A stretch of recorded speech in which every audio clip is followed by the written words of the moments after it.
It was the design of Angelo Ricci and Joe Zanuck and Manuel Silva to call on the terrible old man. This old man dwells all alone in a very ancient house on Water Street near the sea, and is reputed to be both exceedingly rich and exceedingly feeble, which forms a situation very attractive to men of the profession of Messrs. Ricci, Zanuck, and Silva, for that profession was nothing less dignified than robbery. The inhabitants of Kingsport say and think many things about the terrible old man, which generally keep him safe from the attention of gentlemen like Mr. Ricci and his colleagues, despite the almost certain fact that he hides a fortune of indefinite magnitude somewhere about his musty and venerable abode. He is, in truth, a very strange person, believed to have been a captain of East India clipper ships in his day, so old that no one can remember when he was young, and so taciturn that few know his real name. Among the gnarled trees in the front yard of his aged and neglected place, he maintains a strange collection of large stones, oddly grouped and painted so that they resemble the idols in some obscure Eastern temple. This collection frightens away most of the small boys who love to taunt the terrible old man about his long white hair and beard, or to break the small pane windows of his dwelling with wicked missiles. But there are other things which frighten the older and more curious folk, who sometimes steal up to the house to peer in through the dusty panes.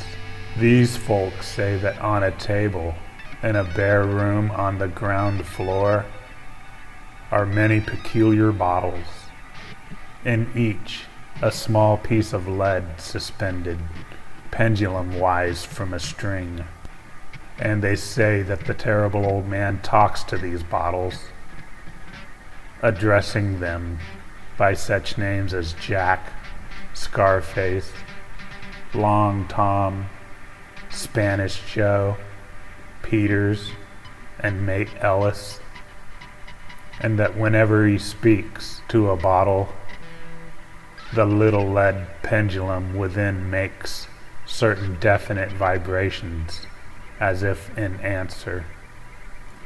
Those who have watched the tall, lean, terrible old man in these peculiar conversations do not watch him again. But Angelo Ricci and Joe Zanuck and Manuel Silva were not of Kingsport blood. They were of that new and heterogeneous alien stock which lies outside the charmed circle of New England life and traditions. And they saw in the terrible old man merely a tottering, almost helpless graybeard who could not walk without the aid of his knotted cane, and whose thin, weak hands shook pitifully.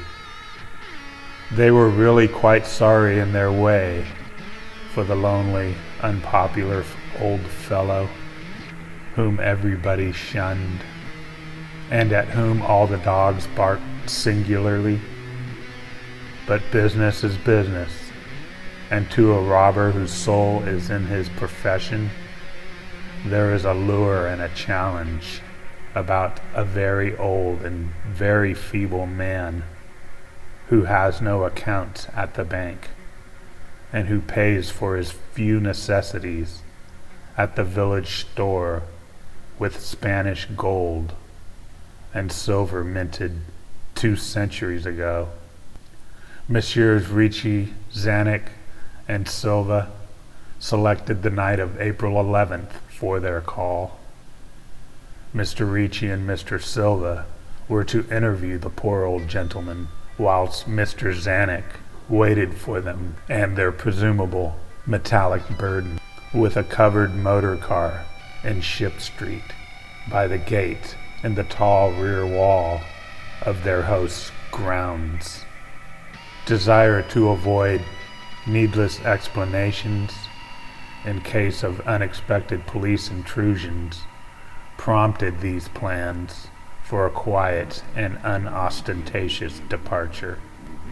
As prearranged, the three adventurers started out separately in order to prevent any evil-minded suspicions afterward.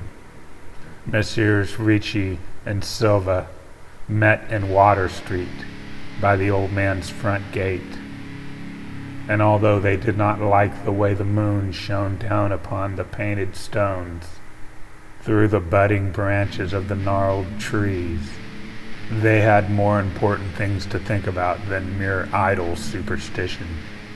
They feared it might be unpleasant work making the terrible old man loquacious concerning his hoarded gold and silver, for aged sea captains are notably stubborn and perverse. Still, he was very old and very feeble, and there were two visitors. Messrs. Ricci and Silva were experienced in the art of making unwilling persons voluble, and the screams of a weak and exceptionally venerable man can be easily muffled. So they moved up to the one lighted window and heard the terrible old man talking childishly to his bottles with pendulums. Then they donned masks and knocked politely at the weather-stained oaken door. Waiting seemed very long to Mr. Zanuck as he fidgeted restlessly in the covered motor car by the terrible old man's back gate in Ship Street. He was more than ordinarily tender-hearted, and he did not like the hideous screams he had heard in the ancient house just after the hour appointed for the deed. Had he not told his colleagues to be as gentle as possible with the pathetic old sea captain? Very nervously he watched that narrow oaken gate in the high and ivy-clad stone wall. Frequently he consulted his watch and wondered at the delay. Had the old man died before revealing where his treasure was hidden? And had a thorough search become necessary?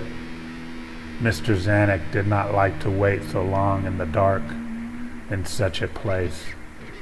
Then he sensed a soft tread or tapping on the walk inside the gate, heard a gentle fumbling at the rusty latch, and saw the narrow, heavy door swing inward.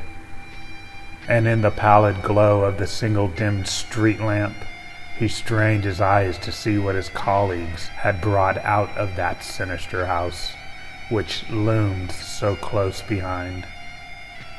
But when he looked, he did not see what he had expected, for his colleagues were not there at all, but only the terrible old man, leaning quietly on his knotted cane and smiling hideously. Mr. Zanuck had never before noticed the color of that man's eyes. Now he saw that they were yellow. Little things make considerable excitement in little towns, which is the reason that Kingsport people talked all that spring and summer about the three unidentifiable bodies, horribly slashed as with many cutlasses, and horribly mangled as by the tread of many cruel boot heels, which the tide washed in. And some people even spoke of things as trivial as the deserted motor car found in Ship Street, or certain especially inhuman cries, probably of a stray animal, or migratory bird, heard in the night by wakeful citizens. But in this idle village gossip, the terrible old man took no interest at all. He was by nature reserved, and when one is aged and feeble, one's reserve is doubly strong. Besides, so ancient a sea captain must have witnessed scores of things much more stirring in the far-off days of his unremembered youth.